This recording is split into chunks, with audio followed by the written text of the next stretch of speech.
We have been defeated. We're stuck. An absolute disaster. Shit. Do you dream of driving around Australia? There's no question, the Big Lap of Australia is the adventure of a lifetime.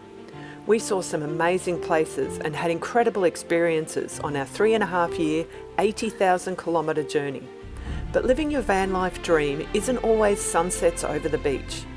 Sometimes it sucks. Things break, we get stuck, roads are closed, the weather might be bad, we miss out on something we really wanted to see, or we get sick and injured. In this video, we want to share the other side of the story and show you 10 of the worst things that happened on our Big Lap of Australia. This is not a negative video, and in fact, we actually laugh about most of these things now, although I'm still kind of bummed about those whales. We just like to present a balanced view and show you the reality of life on the road. So without further ado, from 10 to 1, here's the worst things that happened on our Australia road trip. Having a 4x4 van meant that we could drive to some places other vehicles couldn't go. Some of our best memories from our trip are from our off-road adventures, but we've sure had our share of nasty off-road conditions. Rough, rocky roads and bone-jarring corrugations.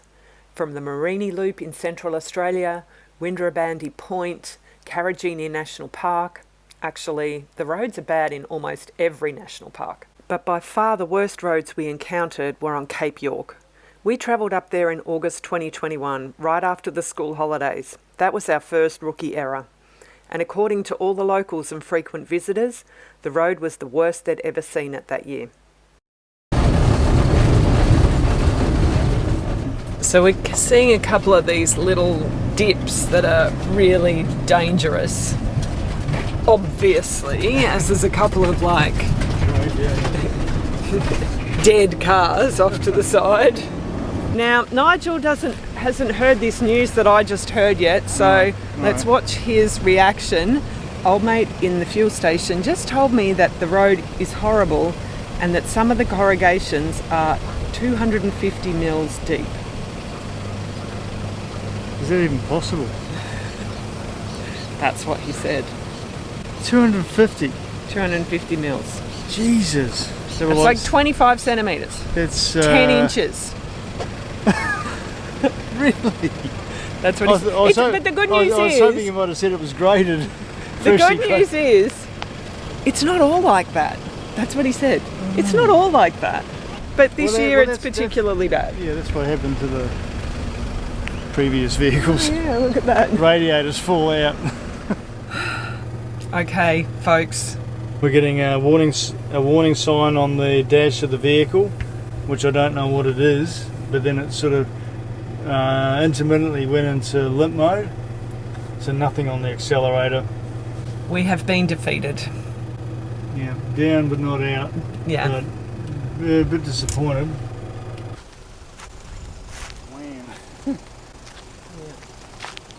Yeah, we're going to end up wrecking the van. So we ended up turning back 250 kilometres from the tip. We later learned that what the problem was this mechanism in the van called the automatic skid reduction. So being that Mercedes is built in Europe, they're used to kind of icy roads. So what happens if the vehicle slides on an icy road, this mechanism kind of drops power to the engine. And when we were going over these super crazy corrugations, the vehicle was thinking that it was sliding, although it wasn't. We were losing traction because we were bouncing over the top of these corrugations. And that's what was happening. We were losing power because the vehicle thought we were going into a skid. Now, we still think we made the right decision. Cape York is always going to be there. Well, I hope it's always going to be there. And it's just something now that we have got on our bucket list for when we come back and do another lap of Australia. Perhaps in the Land Cruiser. One of the things we can't control is the weather. Now, good weather, of course, makes travelling so much more enjoyable, but bad weather? We have been super lucky with the weather. Now, our initial plan was to follow the sun, so to go north in the winter and south in the summer, so we would always be where it was nice and warm. But it didn't really work out that way. We found ourselves sweltering in far north Queensland too early in the season. So we're back in the van in the aircon. It's so hot, it's just ridiculous. And then we encountered a lot of rain in South Australia. It took us 3 attempts to get almost sunny weather at Granite Island on the Fleurieu Peninsula. We got drenched there on our first walk. Kind of wet. It poured down, but oh my gosh, look at this place. It's so incredible. We did get a beautiful rainbow over the van though. And then there was Coober Pedy. It hardly ever rains here, and we arrived to a rain event of half their annual rainfall, which meant the roads to Unwanted track were closed for a week. I mean, look at this.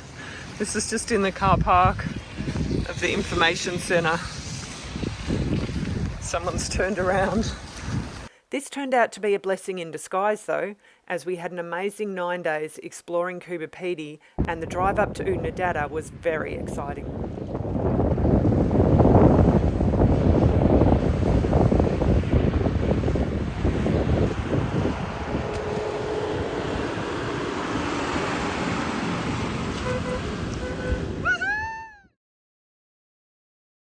As we've travelled around Australia, we've saved a fortune by not staying in caravan parks. We set up our beautiful van to be self-contained so that we can stay off-grid for a couple of days at a time. It's not just about saving money, it's about flexibility, not being locked into a caravan park booking and being able to come and go as we please. And it's also about the solitude, so being in quiet, places away from the crowds. We absolutely love that.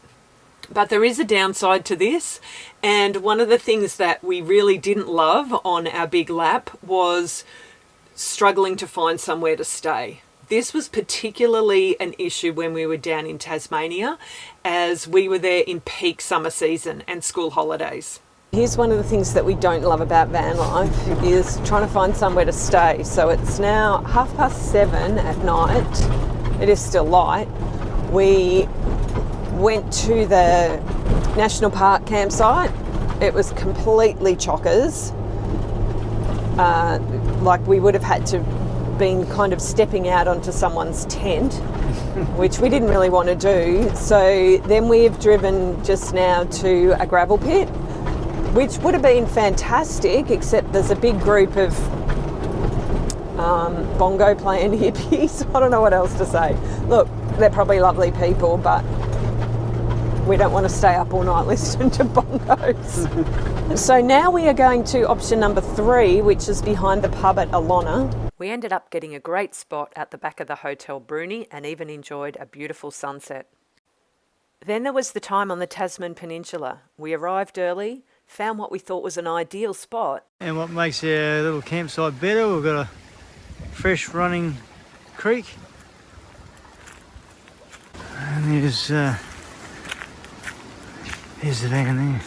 And then steadily, more and more people arrived, so that we were almost boxed in by morning.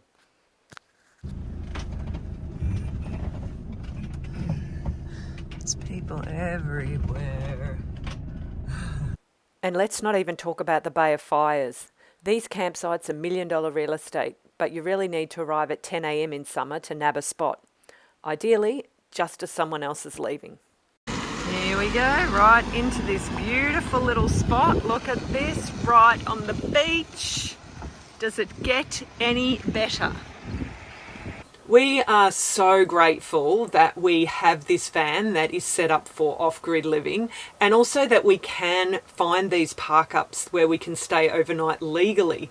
But I'll be completely honest and say that one of the worst things about this big lap was that stress. Each day, as the afternoon started to come on, I'd be like, oh, where are we going to stay tonight? And, looking at the Wikicamps app and trying to find somewhere to stay. Our quest for the perfect campsite has taken us to some really epic locations, both official camps and some of those sneaky wild camps as well. But from time to time, it has come back to bite us a little bit, and we have got stuck once or twice. Having to get ourselves unstuck at the time was one of the worst things, but it is something that we can look back on and laugh about now. We currently have the van bogged in soft sand. Yep. Well, we're letting the tyres We're taking them right down to 20 psi.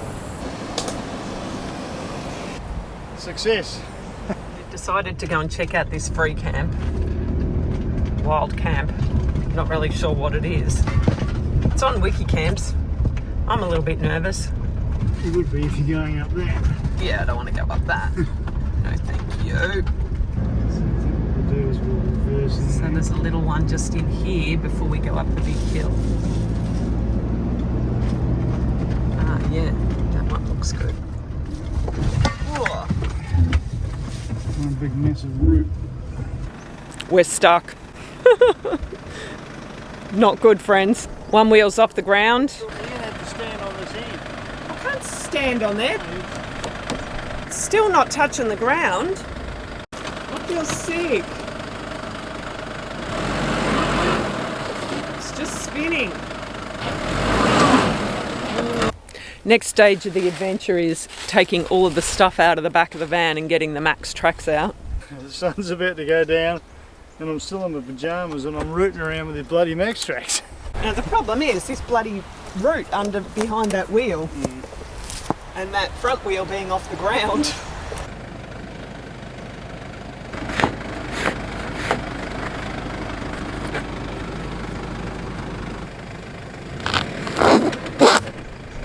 Okay.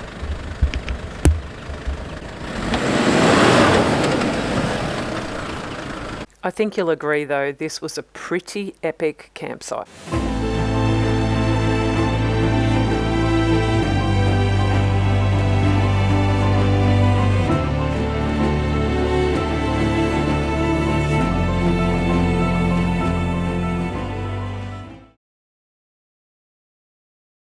As we've travelled around Australia, we've tried to camp off-grid as much as we can. Now, a big part of this is being self-contained and always topping up your resources like your water and your gas.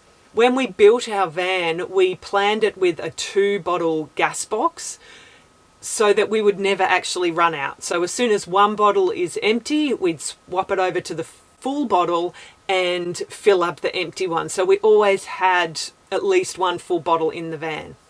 This works very well in theory. Now, in our entire 3.5 years on the road, this system only failed us once. And I'm sad to admit that it was my fault.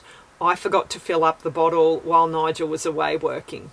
So when Nigel returned and we were making our way south via Shark Bay and the beautiful Kalbarri National Park, disaster struck. On pizza night. Our regular viewers will know how much we love making pizzas in our van oven. Nigel has the head torch on. Yeah. Can anyone guess why? It's night time. It's pizza night and the gas has run out. Ruddy gas. Did you actually get a new gas bottle?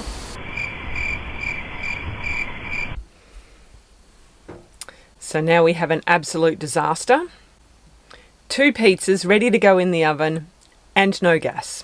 Well, we should be kind of happy that this is the first time in 2 years of living in the van that we've made this mistake. Here's our dilemma, friends. We have got our pizzas all prepared. The oven's warm, but that's as far as it goes. We have a little plan B. We're going to see how this works. Okay, so we're going to get that pizza. Made a hole. It's got to go into there. So I got 3, 2, 1, go. That wasn't too bad. So we now have the Omnia on our emergency camping stove. Fingers crossed we don't run out of that gas. Look at that. I reckon that's done. I reckon that's done. Yeah, oh, she's done. Yeah, the hard part's getting the thing out, eh? Yeah. Oh, here we go. Look. It's popped up. There we go. Hey, hop.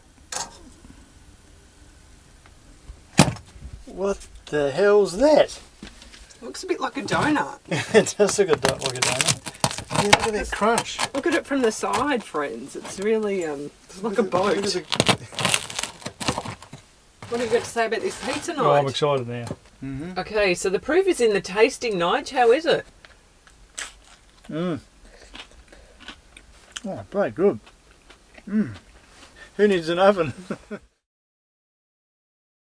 If you've only recently discovered our channel, it's possible that it's from my solo van life It's Hard video, where I talked about having mice in the van.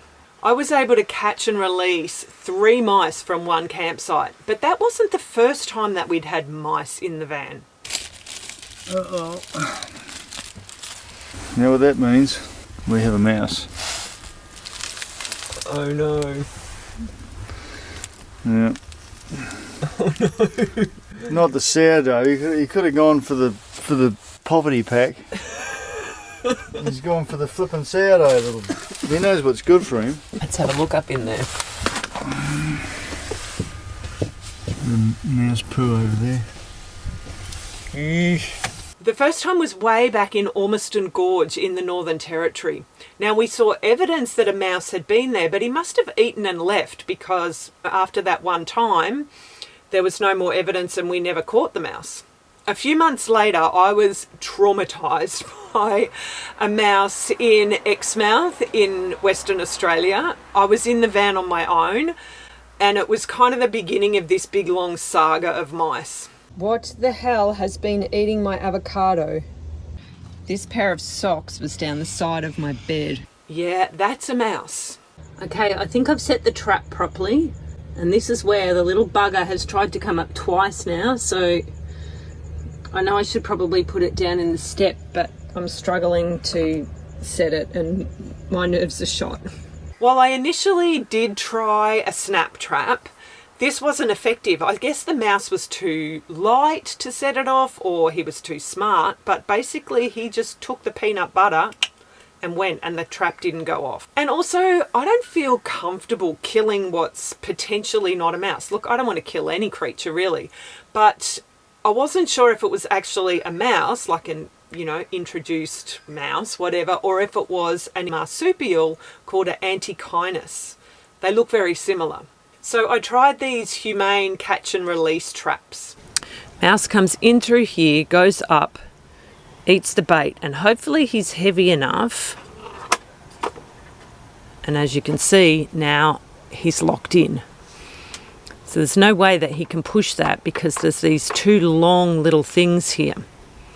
So he's going to get trapped in there. And then I have to go and let him out somewhere, far away from the van. A few moments later. I can hear the mouse scratching around. Maybe he's already in that trap. I think I caught him.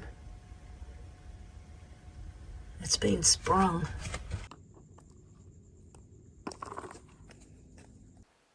I got a lot better at filming the mouse release, especially after I caught one during the day.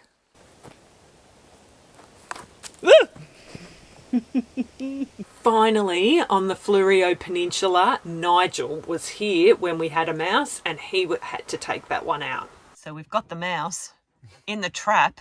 Okay, we've got the little fella in here. Time to let him out.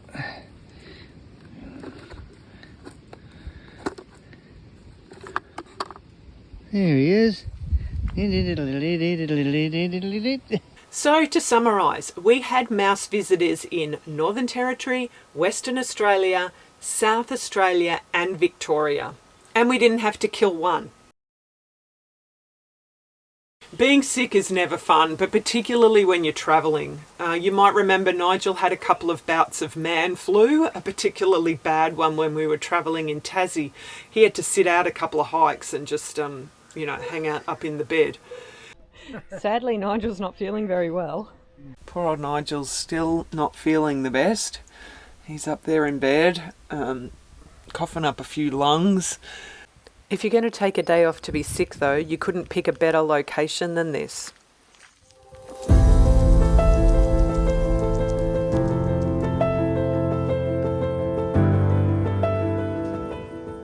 One of the things that I haven't really talked about is when I got sick at the beginning of 2022.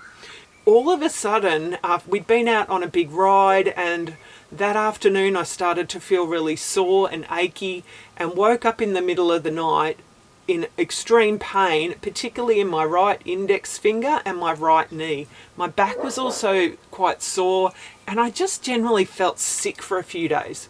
I really didn't know what was going on, and it just kind of got worse. Like, the sick feeling left after a couple of days, but particularly my knee got worse and worse. It got to the point where I was really struggling to walk. So I went to the hospital in Rockhampton and was completely misdiagnosed. So then I ended up calling my GP here in Brisbane and having a telehealth. He listened to my symptoms and suggested that I go to a GP and get a blood test. He said he thought it might be a mosquito-borne virus, and he was right. It turns out I had Ross River virus, or Ross River fever, otherwise known as epidemic polyarthritis. Now, Ross River virus won't kill you, but it can be quite debilitating. And, I was sick for quite a number of months. And just as I was starting to get over the Ross River fever, I got COVID. So, yeah, definitely one of the worst things that happened on the lap for me was getting sick. And I'm just so grateful every day for my health since then. And I'm also so grateful that I can just pick up the phone and call and have a telehealth consultation with my doctor back here in Brisbane. So thank you, Dr. Andre. And along with illness comes injury. If you've watched our channel for a while, you'll know that Nigel has had a few pretty bad injuries, mostly from bike crashes. Not to say he's accident prone, I think it's just that he pushes his limits and sometimes things go wrong. I've managed to capture a couple of them on film. This one resulted in a hematoma that kept him off the bike for a month. Yeah, that? We got that. Oh. When he broke his arse, I wasn't there to film it, but somehow he had the wherewithal to turn the phone camera on and film the immediate aftermath. Oh, shit. And when you know it, I've just stacked it over that bloody... Oh, shit, man. That bloody hurt. I'm seeing stars. And I fell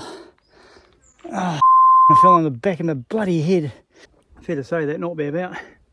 So we're whack on the back of my head, so I might have to go for an HIA. Yeah, we're just inspecting the helmet now. It's a little wonder I was feeling a bit groggy. See, it's cracked through there as well. Oh, look at that, cracked all through there. Nigel did go to the hospital to get checked out. His head was fine, but he did have a broken coccyx, which meant he was walking around very gingerly for a few weeks. What's going on? Okay. This Chinese diesel heater has just been the bane of my life. Oh, the diesel heater. This should have been number one, simply because it was such a long, drawn-out, ongoing saga. I mean, it almost became laughable. It just went on and on. So when we were first building the van, Nigel installed the Chinese diesel heater. We chose not to use the diesel tank that comes with the heater, but to tap into the van's diesel tank, which meant dropping the tank. So that was a pretty big job. And for the first kind of year and a half, I guess, we didn't even need to use the heater because we were following the sun and it was always warm. But then when we were up in the Atherton Tablelands and heading into the Central Australian desert, we knew it was going to be cold, so we decided to test the heater. And it didn't work. So it was throwing this error code. Nigel did a whole lot of research online, pulled the seat out, pulled the heater out, tried to figure out what was going on. He ordered all sorts of different parts. Now, we got some parts sent to Alice Springs. We arrived in Alice Springs to a record cold winter. We had 12 nights in a row where the nighttime temperature dropped below zero. And we had no heater. That was not fun. We later found out that our parts had been sitting in the post office for weeks, but they had been misfiled. Eventually the parts came, we fitted them, we got it working for a while. We didn't need it because we were up in the north of the Northern Territory then when it's really hot. So the next time we tried to use the heater was with the approaching winter in 2023. We were at a house sit down in Bustleton, and Nigel actually tested and got the heater working 10 times. So it's fired up twice, now we're going for third time lucky. Cross your fingers, guys. Is there warm air coming out, Nigel? There is warm air. So I don't think it's a fluke. 3 for 3. Nigel has fixed the diesel heater. Well, for now. And then when we needed to use it to actually warm us, it didn't work. So he did another attempted repair when we were at Lucky Bay, Esperance. Nigel's working on the diesel heater. Nigel's going under with the contraption. You get everything crossed? Then your luck, Sue's going to report that we've got some hot air. It's warm? It's warm. Awesome. Feel it, Nige.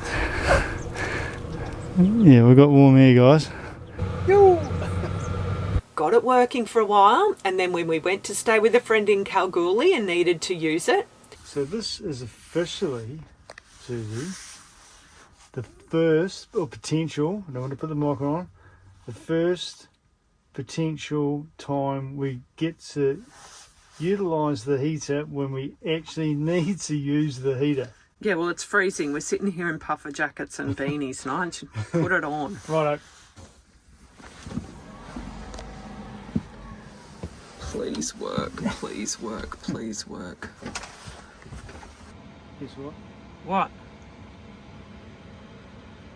Warm air. Really? Yo! Very premature celebration.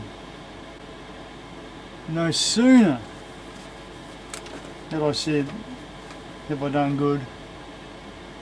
And the fucking thing is not working again. I was running out of ideas here. The amount of time I've spent on this bloody thing, and I mean, it was literally becoming ridiculous. Poor Nigel was getting so frustrated. He'd tried so many things. So we got a second opinion from our mate Richard in Kalgoorlie, and we were finally able to get it working. So we've just had another set of eyes. Richard has looked at the heater situation, and we think that... well, we hope, Nigel? well, yeah, we hope that it's a case of the fuel tank not being full enough, so it's literally sucking air, which is what it looked like. It was cavitating. Yeah, I reckon your And pickup's so- not right to the bottom. But the key was we had to always keep the fuel tank up over half, which made for a rather interesting drive across the Nullarbor when, you know, there's not a huge number of fuel stations. But at least we were warm. Well, no, I don't want to put the mocker on, No, I know. but The heater just works just now. yeah, so somehow the pickup line for the fuel supply is maybe curled back up, so we're only collecting fuel if the fuel tank is, well, it was just under third, wasn't it? So we need to be say, you know, half tank full to maybe assure ourselves of a workable heater. So When we finally got back up to Brisbane, Nigel dropped the fuel tank again and found that there was a tiny pinprick hole in the intake hose. So he replaced that, and now it's working fine. The number one worst thing about our big lap of Australia was when our van broke down and had to get taken away on the back of a truck. We'd had a minor breakdown with a flat battery in the middle of nowhere at a free camp, where we had to push start the van. Now this was tricky as one of the wheels was stuck in a dip. And we had a couple of flat tyres on the lap. one, So we've got a nail there. And a big fat bolt there. After dealing with intense heat up in far north Queensland down on the coast, we decided to head up to the tablelands where it was a little bit cooler. And then this happened. We have a bit of a little problem here. The van just stopped. We had warning lights telling us that the coolant temperature was too high and we had to stop immediately.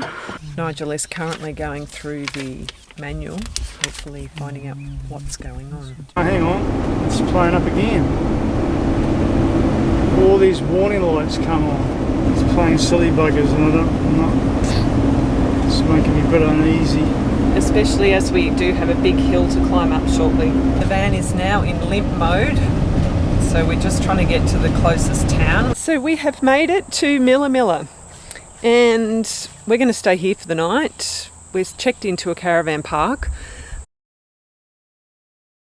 So the truck's finally here. Sad day indeed. As we're going to watch the van be loaded up onto the back of this truck to get taken down to Cairns to the mechanic. Oh. We're losing our home.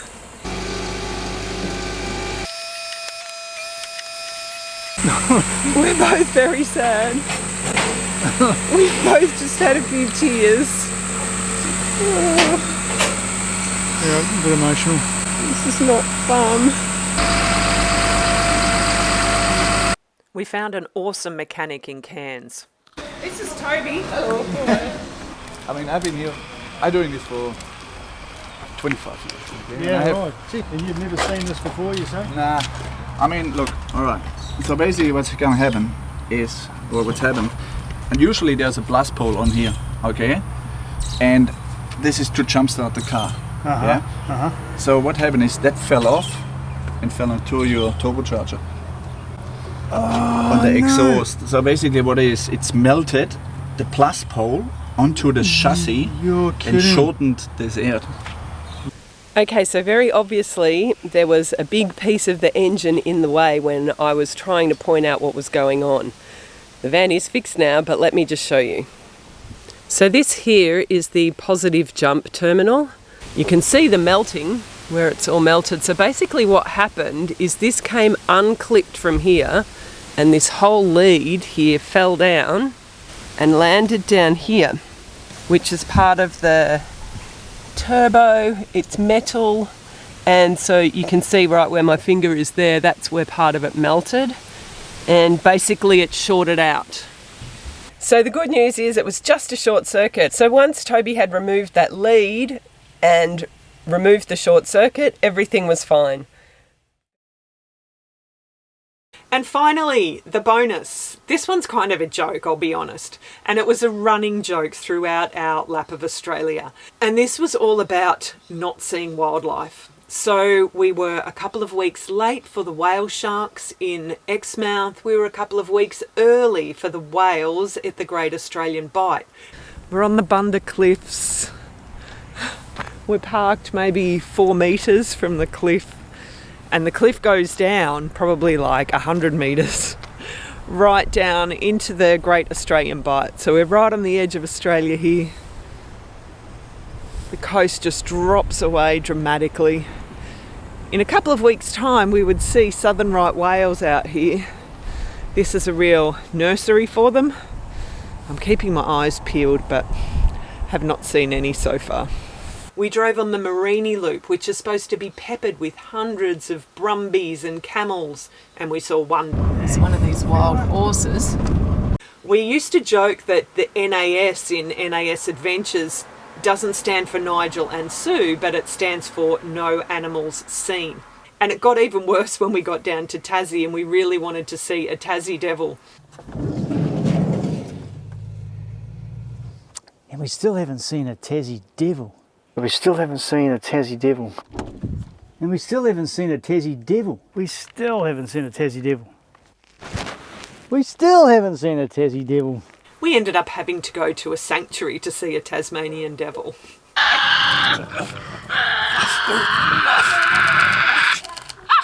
On the whole, the trip was amazing, and we look back now and even, well, maybe apart from the van going onto the truck, that was still quite heartbreaking. But at least it didn't end up costing us a fortune and it wasn't a major thing wrong. So yeah, we look back now and we just kind of laugh, and we actually have really good memories even of these things that did seem bad at the time. So we hope that you've enjoyed this video. We hope that you've had a laugh with us. Please join us next time when we talk more about the realities of doing a big lap of Australia. If you want to check out the best of our lap of Australia, go check out this video. But thank you so much for watching, and we will see you next time.